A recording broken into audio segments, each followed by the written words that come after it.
पिछले सप्ताह से कुछ प्रश्न बचे हुए हैं। मैं वो प्रश्न भी ले लेना चाहता हूँ। कुछ महत्वपूर्ण बात है, कुछ प्यारा पूछा है, तो I would like to share with you. Seema Sood हैं, उन्होंने एक प्रश्न पूछा कि एकलव्य और अर्जुन की भक्ति में क्या फर्क है। If you feel like please explain. और साथ ही पूछा है क्या एकलव्य होना गलत है। Normally I don't entertain questions जो पर्सनल ना हो, जो फिलोसफिकल हो, लेकिन ये क्वेश्चन जो है वो पूछा है अर्जुन और एकलव्य के माध्यम से, लेकिन पूछा अपने ही लिए है।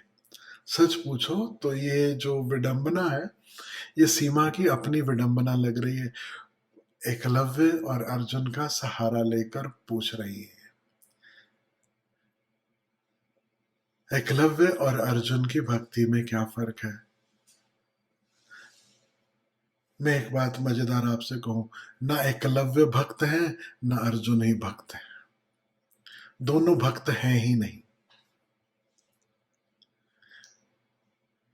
लेकिन फिर भी आपने पूछा है, आप जहां से पूछ रहे हो वो मैं समझ पा रहा हूं, तो मैं I want to talk about that.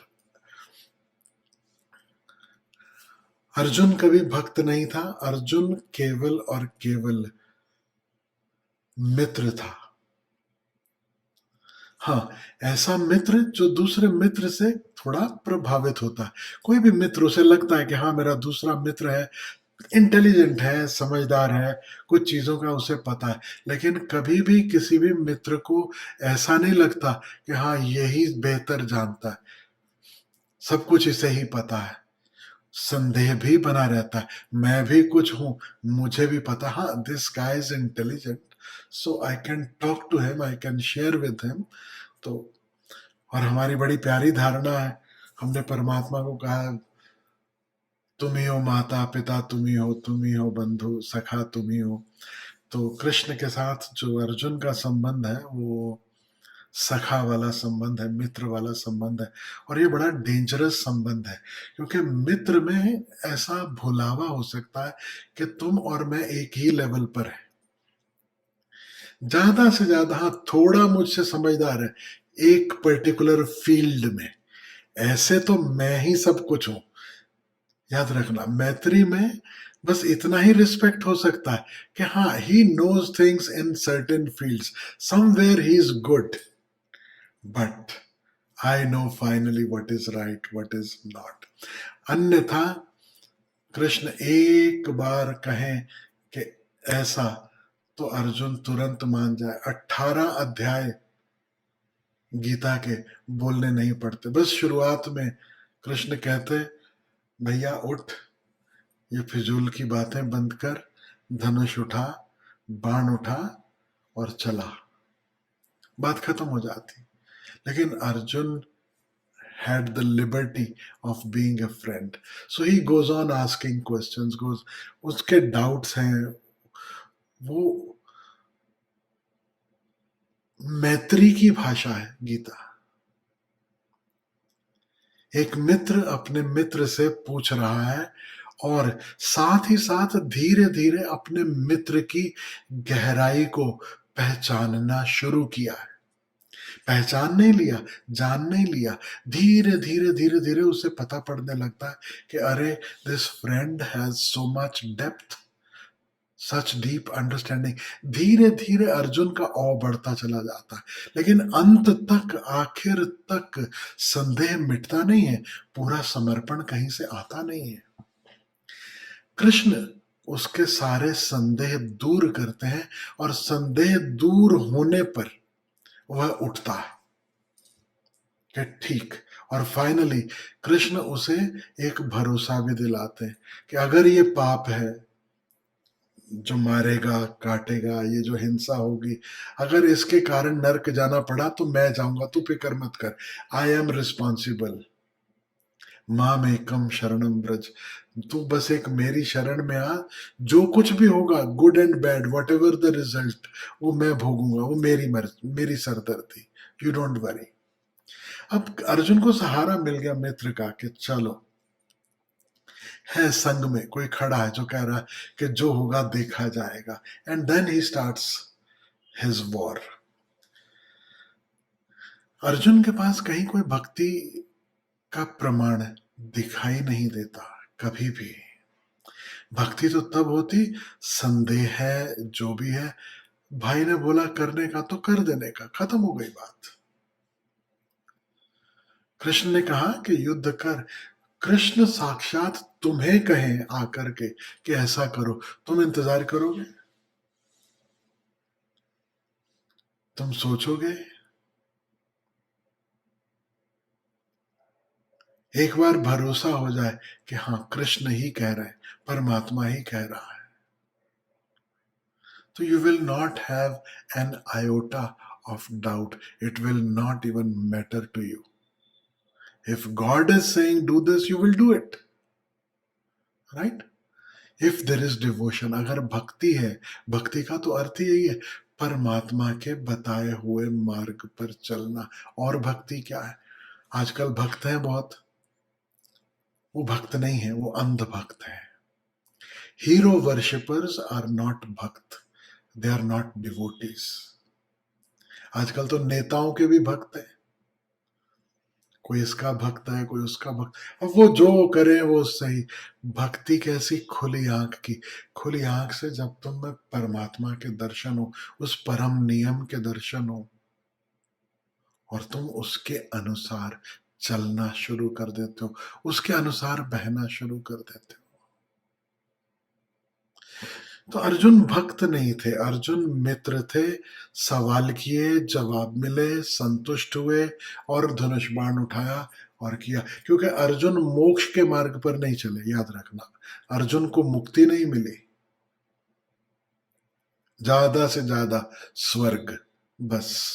मुक्ति किसे मिली? युधिष्ठिर को। मुक्ति किसे मिली? युधिष्ठिर के कुत्ते को। ख्याल रखना इस बात को। और एकलव्य की बात कहें, एकलव्य कोई भक्त नहीं है कहीं से भी।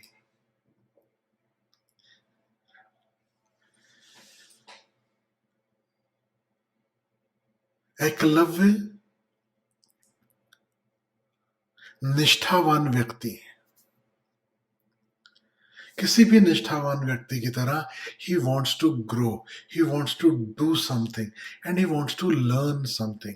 संकल्पवान व्यक्ति है, सीखना है, करना है कुछ जीवन में। वो ऐसे नहीं है, ड्रिफ्ट वुड की तरह नहीं है कि संसार ने धक्के मारे, जहां संसार ले गया वहां अटक गए, वहां राजी हो गए। He wants to carve his life. He wants to do something about his life. तो एक आत्मवान व्यक्ति बनने की जिसमें शुरुआत हो गई, निष्ठावान व्यक्ति। निष्ठावान कौन है? जो आत्मवान होने का प्रयास कर रहा है। एक साधारण संसारी, निष्ठावान जो नहीं है, एक नॉन डेडिकेटेड पर्सन, हम किसे कहेंगे? The one who is like a drift would. जो हो रहा है, जहां संसार ने धक्के मार के जैसी जॉब मिलवा दी वैसी जॉब, जैसा पति पत्नी, वो जो बच्चे हो गए, अब ये हो गया, अब ये, द डेली रट, जिसमें उसका अपना कोई चुनाव नहीं, अपना कोई योगदान नहीं, जिसके पास रीढ़ की हड्डी नहीं। The one who has no willpower, the one who has no vision, the one who doesn't want to create a life for himself। ये गैर निष्ठावान व्यक्ति। तो एकलव्य निष्ठावान व्यक्ति है, a dedicated person। He wants to carve a beautiful life for himself, and perhaps for his family, perhaps for everyone around, perhaps for the whole society।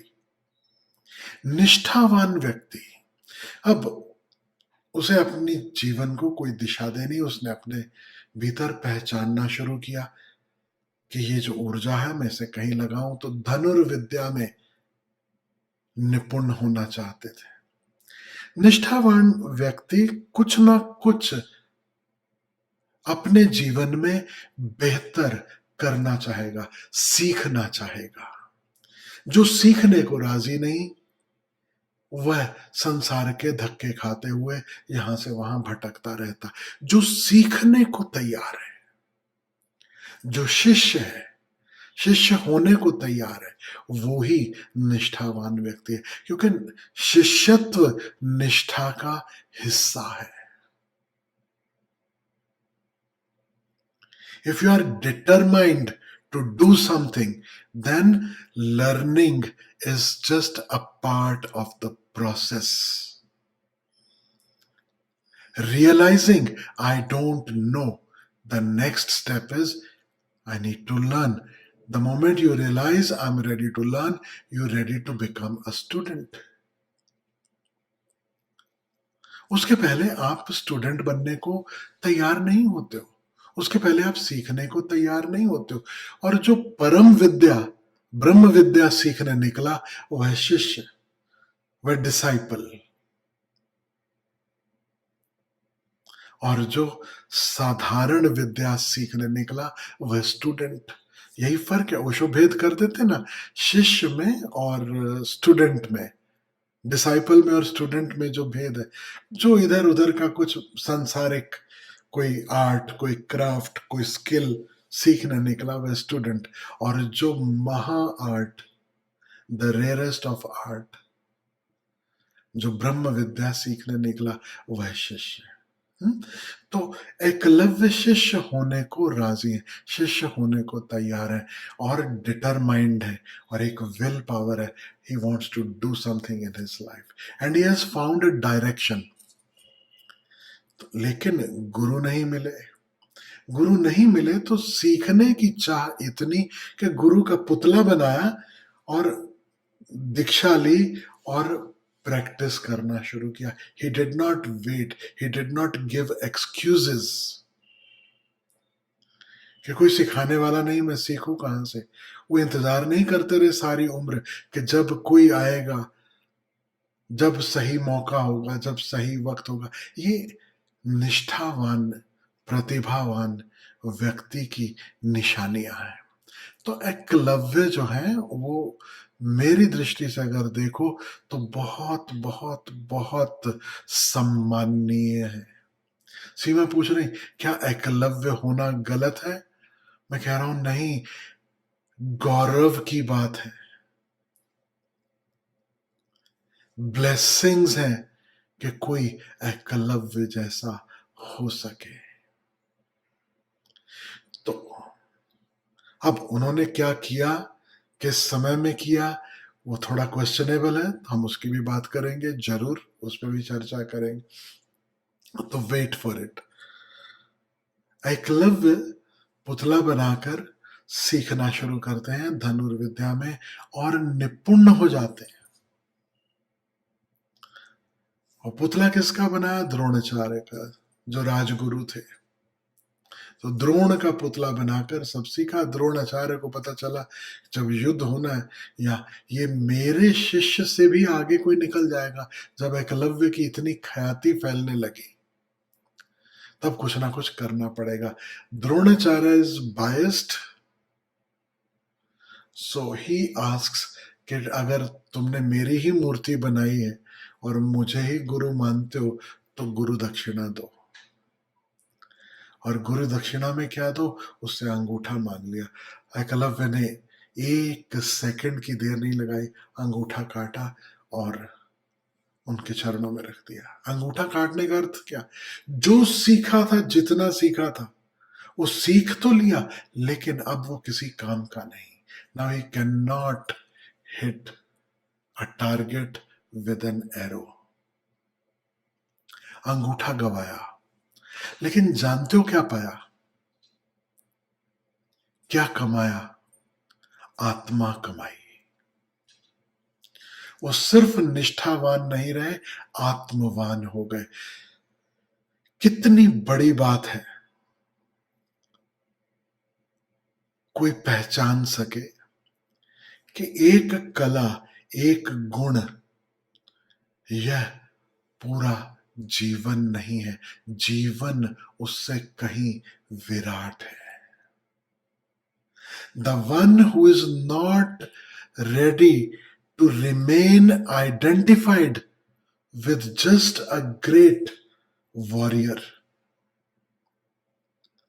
जो अपने पूरे के पूरे अहंकार को दांव पे लगाने की हिम्मत रखता है। अहंकार गवाया, अस्मिता कमाई। एकलव्य ने आत्मा कमाई, सब छोड़ने को राजी हो गया। तो कथाएं हैं। आपको किसी को आज पूछते हो कि क्या एकलव्य होना गलत है, तो मैं आपसे कहूंगा सीमा, अंगूठा आपको काट के देने की जरूरत नहीं है। थोड़ा खुली आंख से श्रद्धा करना, थोड़ा खुली आंख से भक्ति भाव रखना, थोड़ा खुली आंख से किसी भी गुरु से डील करना। अंगूठा मांग रहा है, किस लिए? और फिर भी कहूंगा, अंगूठा देकर हो सकता है सब गंवा दो, लेकिन सब गंवाकर आत्मवान होने मिलता हो, उससे बेहतर कुछ नहीं है, उससे बेहतर कुछ नहीं है। उस दिन द्रोणाचार्य ने सब गवा दिया। अंगूठा मिला, लेकिन आत्मा गवाई। एकलव्य ने अंगूठा गवाया, आत्मा बचाई। तो जब मौका मिले, याद रखना, और आत्मवान होने के उपाय करना। अंगूठा काट के देना, ये प्रतीक इस तरह से भी लेना। इस्लाम में कुर्बानी का बहुत महत्व गिना जाता है, क्योंकि कुर्बानी से हम आत्मवान होते हैं। बिना कुर्बानी के कोई आत्मवान नहीं हो सकता। अहंकार जिससे भी जुड़ा है, उस कुछ कुछ काट कर फेंकना ही पड़ेगा, तो ही हम और आत्मवान हो सकते हैं, अन्यथा नहीं। हाँ, वक्त के साथ कुर्बानी का अर्थ बदल गया, कुर्बानी के उपाय बदल गए। अब बाजार से बकरा खरीद के लाओ, काटो और खिला दो। अब आपने कुर्बानी दे दी, आपने बलि चढ़ा दी। नहीं, यह बलि नहीं थी, यह कुर्बानी नहीं थी। कुर्बानी का अर्थ था जो तुम्हें प्रिय है, जिसके साथ तुम्हारा आइडेंटिफिकेशन है, जिसके साथ तुमने मैं और मेरा का संबंध सबसे ज्यादा घना जोड़ लिया, वह तुम बांट सको, तुम उस आइडेंटिफिकेशन को छोड़ सको। ये तो बहुत सस्ता है। बाजार से बकरा खरीदा, कटवाया, किसी खानसामा को बुलाया, उसने बिरयानी पकाई और गली मोहल्ले सब जगह बंटवा दी। The easiest thing to do. ये कोई आत्मवान नहीं बनाएगा तुम्हें, तुम्हारे अहंकार को और बढ़ देगा, और बढ़ावा दे। आप कल्पना करो, एक पेन है जो आपका प्रिय है, जो आपको बहुत पसंद है।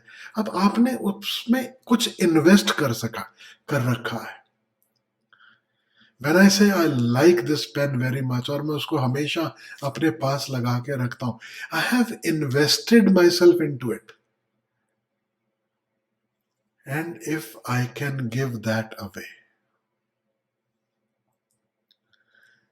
I will lose the pen, but I will find a kind of integrity within.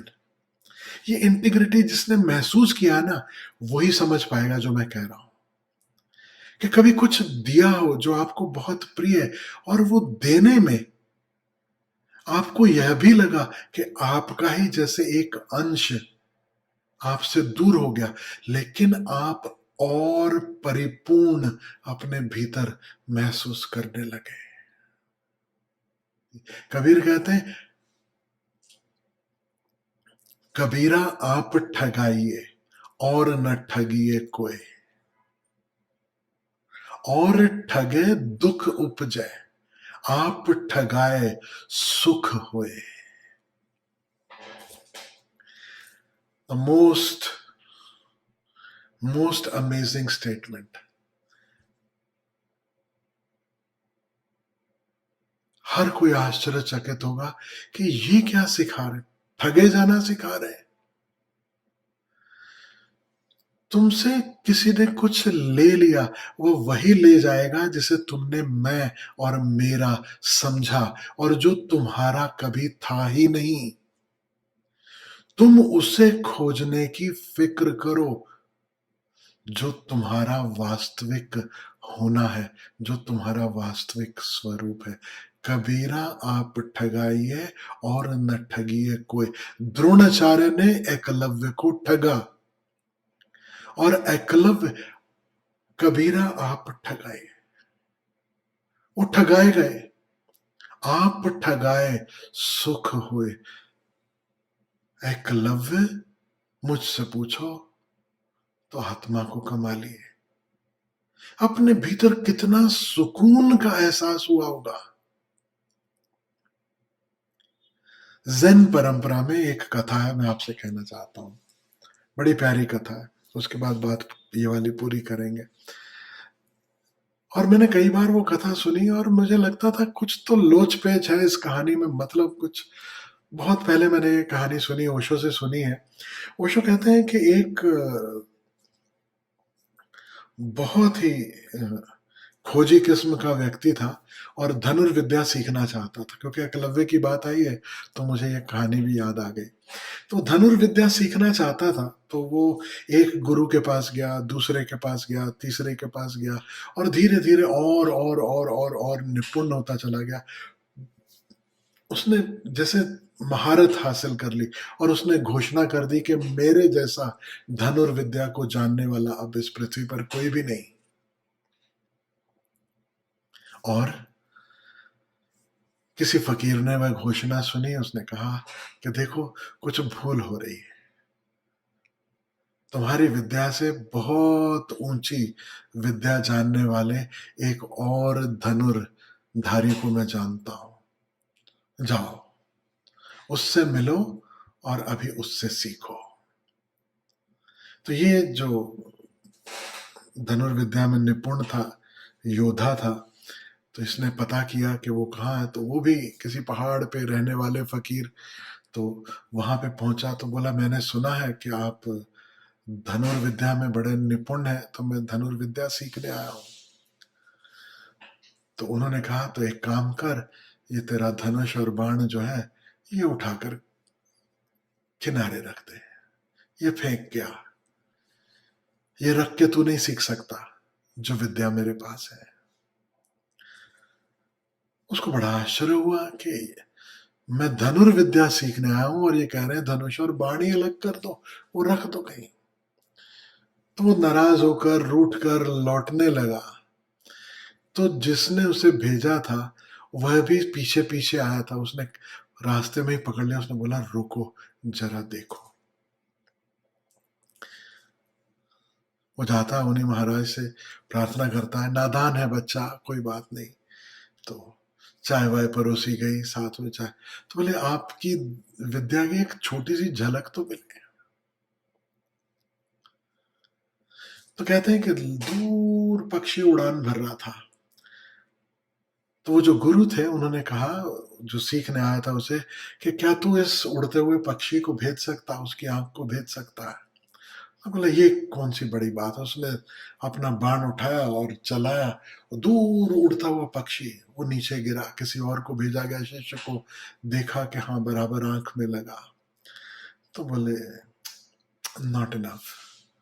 बोले, अब इसमें भी नॉट इनफ, परीक्षा लेकर भी नॉट इनफ। तो उन्होंने कहा, देखो,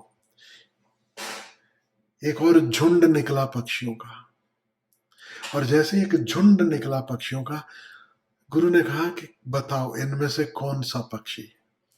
तो समझो उसने गिनती की होगी कि पांचवा पक्षी। तो गुरु ने उस तरफ सिर्फ देखा और वो पक्षी फड़फड़ाते नीचे गिरा और समाप्त हो गया। शिष्य गए, उठाकर उस पक्षी को लेकर आए। अब ये जो सीखने आया था, उसने बोला, न धनुष न बाण, और सिर्फ एक दृष्टि से आपने उस पक्षी को गिरा दिया। वो पक्षी लाया गया, देखा कि हाँ, वही पक्षी, वही रंग जो उसने चुना था।